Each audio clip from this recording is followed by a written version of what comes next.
Hey, Harmony back with another queer history moment. So this moment follows up on a previously recorded moment about the gay Asians of Toronto. I really love how researching history, queer and trans history, intersectional history is never complete. I'm always able to find more information, and I love that because it follows the model of abundance rather than the model of scarcity, if that makes sense. And that's something that I'm really trying to focus on lately.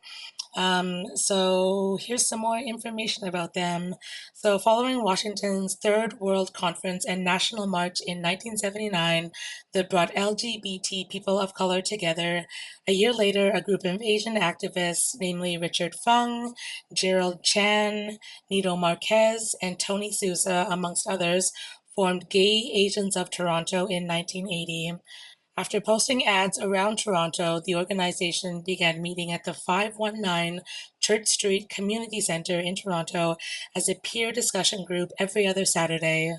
As an organization, GAT aimed to promote unity and mutual support among gay Asians by organizing social, cultural, and educational activities for their members. In addition, the organization wanted to provide culturally sensitive social and support services, as well as to advocate on issues relevant to their community's concerns. GAT's main political goal was to create a collective gay Asian community as a source of empowerment. I love that. Queerness and Asianness are not often talked about in the same sentence. I am so grateful that I lived in so-called Vancouver because I often see representations of these two intersections in beautiful and affirming ways. I'm a huge drag super fan of the queer Asian family, the House of Rice, which has been labeled Canada's only pan-Asian drag collective. They bring so much joy to so many queer and trans Asian people. They are outstanding. Their mother is Shay Dior, and the first daughter, I think, was made in China. Here in so-called Vancouver, we also have drag and dance events called Rice Cake, with an all-Asian cast of drag performers and DJs. I think at one of their first events at Fortune Sound Club was not only where I first met Made in China, but also I think they serve dim sum, which I absolutely love because the connection when it comes to Asianness and queerness and sharing food and community, all of those elements hit so much because food is community and food is how you extend that to people. Um, yeah, and during Pride Month, which is June, but also August in Vancouver. I think also did a moment about that, but yeah, we hold events in August because that is when historical moments in Vancouver, I believe, happened. So we have events during August, but also June because that's kind of internationally recognized as the Pride Month. And I think during those months, it's important to not only, like, I don't think as queer and Asian people, we want to be tolerated, we want to be elevated and celebrated. And during Pride Month, as well as during Asian Heritage Month, there's even more of an importance to kind of elevate those community members. And if you don't know when Asian Month is, that is okay, it is in May. And going on with the moments, okay. In 1981, the Gay Asians of Toronto were chosen to lead the Toronto Pride Parade.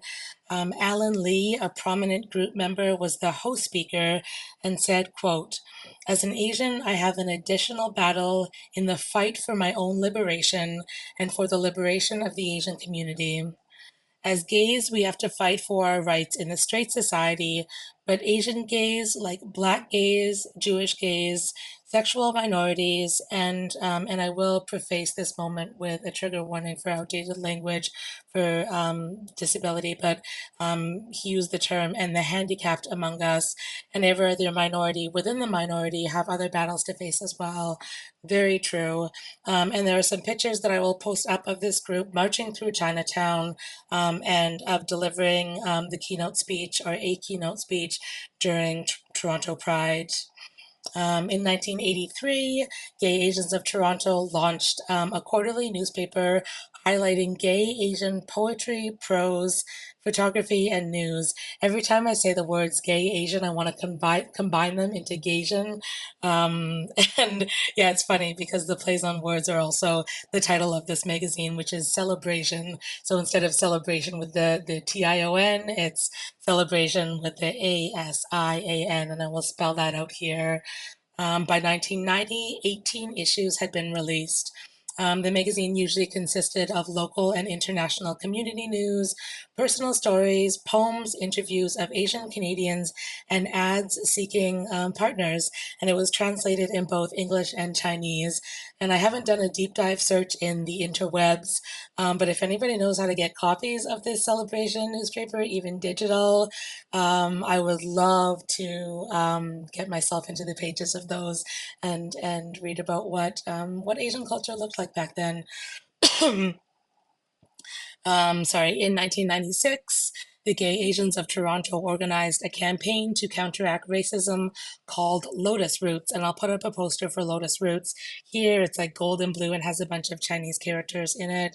The 2 week long event, during which there were workshops, literary readings, video screenings, and social events, was held in in so called Vancouver, BC, at a Mount Pleasant Community Center. Its purpose was to bring together East and Southeast Asians who identify as gays, lesbians, and bisexuals together so they could connect and discuss issues relating to being both Asian and queer. The group existed until the early 2000s. And yeah, I'll just make an additional note that the outdated alphabet not lesbian mafia, sorry, scratch that coming back. Gay, the outdated term of gays, lesbians, and bisexuals is known as like the alphabet soup, but throughout history it's changed from LGBT to gays and lesbians to gay, lesbians, and bisexuals to LGBT, and now it's like 2S LGBTQIA plus. So whenever in these moments you see me or hear me giving kind of an outdated and non-inclusive version of 2S LGBTQIA, it's only because I'm quoting history, and sometimes it's important to not rewrite that, and also to start a conversation about what history looked like back then, and not including certain intersections. And I've got another 2 minutes, so I'll try and get through one more history blurb. So in 1984, one of the co-founders of Gay Asians of Toronto, Richard Fung, released a groundbreaking documentary called Orientations. It is a documentary film in which 14 gay and lesbian Asians tell their personal stories about coming out and finding their place in the community. In 2016, he produced another film or a follow up film called Reorientations, in which he followed up with several of the originally interviewed people to see what in their life had changed and what in their life had not. And I saw Richard Fung's website, and I saw that there are like several other pieces of his work mentioned there, and I can't wait to learn more about him. And I saw that we could also maybe like somehow get a license to watch those films. So if anybody knows how to do that, putting that out to the interwebs of people who know how to get licenses and do that. And I wanted to mention, like, as someone constantly surrounded by and pushed down by POC erasure, which is what a lot of queer history moments evolve. Is like we do, like it was so hard to find intersectional history moments because they are erased in favor of always having to raise up whiteness. So to see POC queerness, it fills my heart with so much joy.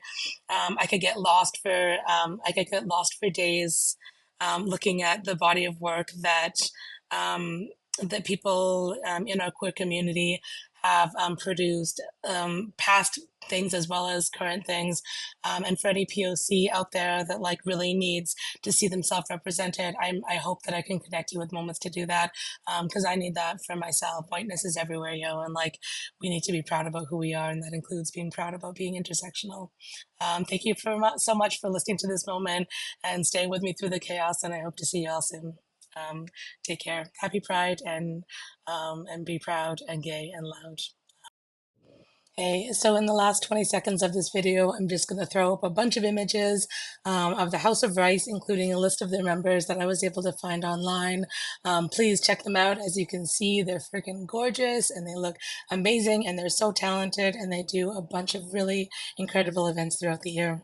Okay, bye for real.